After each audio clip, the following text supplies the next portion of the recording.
भुवनेश्वर उपकंठ भगवानपुर श्रीराम कथावस्तु को नहीं तीन दिनिया सांस्कृतिक कार्यक्रम रामलीला उद्यापित हो जाइछि। प्राय 31 वर्ष हेब भगवानपुर ग्राम में प्रति वर्ष रामनवमी आरंभ होता है रामकथा पारायण। चलित वर्ष रामनवमी उपलक्षे तीन दिनिया रामलीला अनुष्ठित हो जाइथिला। भगवानपुर छोट बड़ कलाकार मानक द्वारा श्रीराम कथामृत को नहीं ताड़काबद्ध परशुराम भेट अंतिम रात्रि रे लंका दहन नृत्य नाटिका रामलीला परिवेशन करथिले। एही नृत्य नाटिका को दर्शक मन भरी उपभोग करथिले।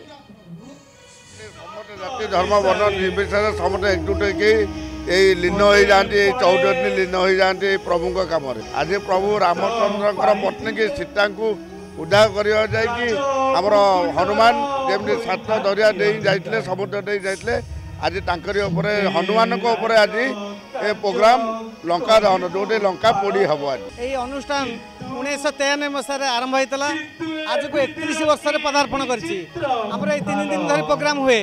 आज विदाय रजनी गाँ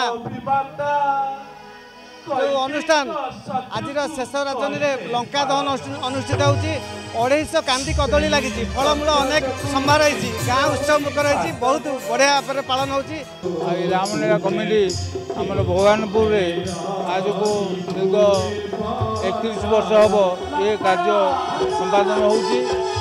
प्रभु रामंकर समस्त चरित्र को लेकिन लीला ये करा जाउची।